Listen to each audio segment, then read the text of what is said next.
வணக்க மக்களே, welcome to the friends show. இன்னைக்கு ஷோல நம்ம பார்க்க போறது ஆஃப் கேம்பஸ் அப்படின்ற இங்கிலீஷ் வெப் சீரிஸோட ரிவ்யூ.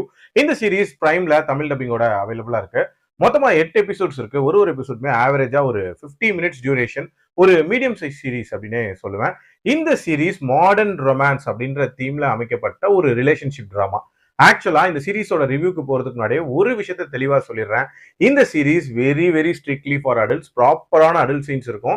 அதனால strictly no for family audience. அதான் பாத்தீங்கன்னா நம்ம ஹீரோயின் மியூசிக் ஸ்டூடெண்டா இருக்காங்க. பார்ட் டைம்ல சில வேலைகள் பார்த்துட்டு தன்னோட வாழ்க்கையை ஓட்டிட்டு இருக்காங்க.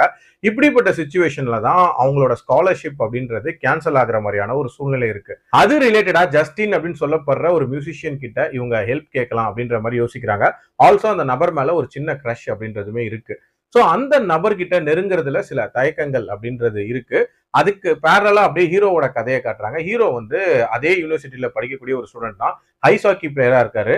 பெரிய ஒரு பணக்காரரோட பையன். தன்னோட அப்பா தான் முழுக்க முழுக்க அவரை கண்ட்ரோல் பண்ணிட்டு இருக்காரு அப்படின்ற ஒரு கடுப்புல இருக்காரு. ஸ்டடீஸ்ல வந்து ரொம்ப ரொம்ப மந்தமா இருக்காரு. சோ அதுல வந்து இவருக்கு ஒரு ஹெல்ப் தேவைப்படுது. சோ ஹீரோயின் கிட்ட நீ எனக்கு ஸ்டடீஸ்ல ஹெல்ப் பண்ணு, நான் உனக்கு இந்த நபரோட க்ளோஸ் ஆகுறதுக்கு ஹெல்ப் பண்றேன்.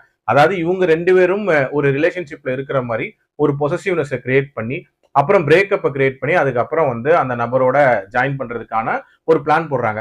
ஸோ அந்த பிளான் எப்படி போகுது அண்ட் இவங்களோட ரிலேஷன்ஷிப்ல என்ன மாதிரியான பிரச்சனைகள் வருது, டுவர்ட்ஸ் எண்ட் இவங்களோட லட்சியங்கள் நிறைவேறிச்சான்ற மாதிரி நிறைய விஷயங்களை சொல்லக்கூடிய ஒரு சீரிஸ் தான் இந்த சீரிஸ். ஒரு சிம்பிளான கதையை அடல்ட் கண்டென்ட்டுக்கு நடுவில் சொருவி கொடுத்தா எப்படி இருக்கும், அந்த மாதிரியான ஒரு ஃபீல் தான் இந்த கதை பார்க்கும்போது இருந்துச்சு.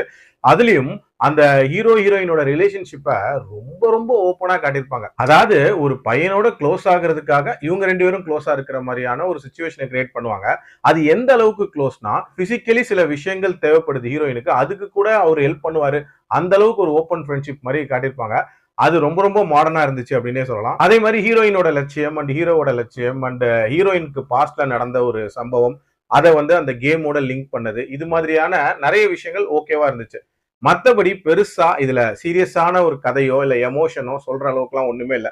ஜஸ்ட் ஒரு லைஃப் ஸ்டைல் டிராமா அப்படின்ற மாதிரி தான் காட்டியிருப்பாங்க. ஒரு டைம் பாஸுக்கு அடல்ட் கண்டென்ட் நிறைஞ்ச ஒரு ரொமான்ஸ் டிராமா பார்க்கணும்னு நினைச்சீங்கன்னா இதை ட்ரை பண்ணி பார்க்கலாம். என்னோட ரேட்டிங் இந்த சீரிஸ்க்கு 2.7 out of 5. மீண்டும் அடுத்த விமர்சனத்தில் சந்திக்கிறேன். நன்றி, வணக்கம்.